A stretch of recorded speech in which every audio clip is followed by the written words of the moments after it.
The man sitting across from Detective Warren had carried a secret for 20 years, a secret that had shadowed every corner of East Point, Michigan, a secret he had believed would die with him. On a grey January morning in 2008, the fluorescent lights buzzing overhead, the man leaned back in the chair, with a smirk that didn't reach his eyes. His name was Marcus Fenn, a former security guard, a registered predator, and the only person who knew the truth about what had happened to Emily Carter. "I know where she is," he said, voice low and deliberate, the kind of sentence that made Warren's stomach tighten. And in that moment, Warren realized that the entire case, all the years of dead ends, false leads, and sleepless nights had come down to this single phrase. But Marcus didn't come to confess. He came to negotiate. "I'll tell you everything," he said, "but you have to give me what I want." Warren exhaled slowly. That smug confidence, the patience to wait 20 years before opening his mouth, was what made Marcus dangerous. The room was silent except for the soft hum of the lights, a sound that seemed to grow louder as Warren tried to process the moment. Marcus had been waiting, watching, and he knew the detectives had no leverage. Or so he thought. To understand why this moment mattered, we need to rewind to the spring of 1994, when Emily Carter was just 14, a girl full of life, laughter, and the kind of innocence that made the world seem brighter. April 17th, 1994. East Point, Michigan, a quiet suburb just northeast of Detroit, with tree-lined streets, modest houses, and a community that believed it was safe. Emily lived in a small blue house with her mother, Catherine, her father, Ron, and her younger brother, Danny. She had chestnut hair that caught the sunlight in a way that made her glow, hazel eyes that sparkled when she laughed, and a smile that could lighten even the greyest Michigan day. Emily was smart but unassuming, creative but careful, a normal teenager who loved drawing, music, and spending time with her friends. That Sunday afternoon, she asked her mother if she could walk to the nearby corner store to get a pack of gum and maybe a soda. The trip was short, just a few blocks, one she had made dozens of times before. Her mother hesitated for only a moment before saying yes, thinking nothing could possibly go wrong. Emily slipped on her jacket, tied her sneakers, and waved before walking down the familiar sidewalk, humming a song only she knew. And that was the last time anyone who loved her would ever see her alive. At first, when Emily didn't return within half an hour, Catherine thought she might have stopped to chat with a friend or been distracted along the way. When an hour passed, worry began to grow, a gnawing anxiety that made her stomach turn. She called the store. Emily hadn't arrived. She tried calling friends. No one had seen her. Ron grabbed his jacket and started walking the streets she normally took, scanning every sidewalk, every yard, every shadow. Nothing. By evening, the police were called, and the neighborhood that had always felt safe began to feel like a trap. Officers fanned out through the streets, knocking on doors, asking the same questions over and over. A girl, Emily Carter, 14, last seen wearing jeans, a jacket, and sneakers. Did anyone see her? Did anyone hear anything? A few neighbors remembered seeing a man in an old sedan parked near the street around the time Emily disappeared, but the description was vague, nothing to pin down, nothing to arrest. Over the next days, search parties combed the neighborhood, canvassed wooded lots, and checked abandoned buildings. Flyers were printed and taped to every telephone pole and storefront window.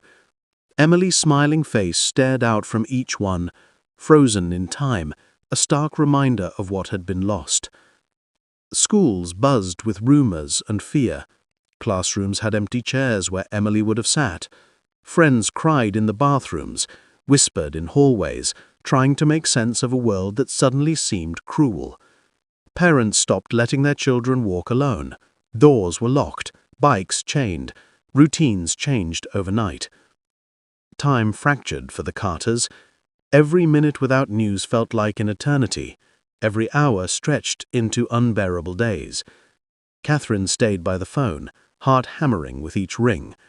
Ron drove the streets over and over, scanning for any hint of his daughter. Days turned into weeks, weeks into months, and still there was nothing. But the police had their suspicions. One name kept surfacing in the investigation, a man who had been in the area that afternoon, a man whose background included previous offenses. Marcus Fenn. Marcus had been polite when first questioned. He had an alibi that seemed to check out, and nothing concrete tied him to Emily's disappearance. So the case went cold. Yet the detectives never forgot. They kept the file open, reviewing it periodically, hoping for any break, any lead, anything that might point them to the girl who had vanished into thin air. Marcus, meanwhile, continued his life, untroubled, unobserved. Until years later, in 2008, something changed. Marcus was arrested for an unrelated offense. Investigators using new technology began to re-examine old evidence. They compared timelines, scrutinized statements, and slowly began to see cracks in his story. And then, in that sterile interrogation room, he leaned forward, arms folded, voice calm but menacing. "I'll tell you everything, but only if you meet my terms." Warren, the lead detective, recognized the dangerous game. Marcus wasn't here for closure, he was here for control. And yet, for the first time, the 20-year silence that had tormented the Carters was about to break. He started slowly, recounting the day, as if reliving a memory he had carefully preserved. Emily had been walking past the old maintenance building, humming a tune, unsuspecting. He had been watching, and when she passed, something inside him snapped. He reached out. She tried to run. He caught her. A struggle ensued. Panic, fear, the kind of mistake that escalates in seconds. And then, in a voice that was almost casual, he admitted, "I buried her behind the water tower, in the field near the abandoned lot. You'll find her there." Warren's hands went numb. He didn't speak. He called officers immediately, and they rushed to the location Marcus had described. The field had grown wild over the years, weeds powering, patches of dirt cracked and dry. Shovels hit the earth, clanging against hidden stones. Hours passed, then a shout broke the cold silence. Human remains. Small, fragile, pieces of fabric, tattered, faded, unmistakable from the day Emily disappeared. The confirmation came in minutes later. Emily Carter had been found, 14 years after she vanished. The Carters collapsed, sobbing, relief and grief mixing into a feeling too intense to name. Years of pain, searching and not knowing, were finally met with a terrible, devastating truth. Marcus was taken into custody, his smugness gone, replaced with the cold reality of his fate. For 20 years, he had thought he could hold the secret forever, but justice, slow and relentless, had finally caught up. And the hook, the moment that had kept the case alive, was now clear. The monster had been among them all along, hidden in plain sight, and only time and persistence had forced the truth into the light. Emily's story did not end happily, but the silence had been broken, the nightmare exposed, and the girl who had been erased from the world finally returned, if only to rest in peace. The town of East Point, once safe and familiar, would never be the same. The empty streets, the locked doors, the wary glances, all bore witness to the fact that evil can linger, hidden, patient, waiting for the moment to reveal itself. But the detectives, the family, and a community scarred by years of uncertainty finally had something to hold on to: the truth. And in true crime, truth, even delayed, is always the beginning of justice.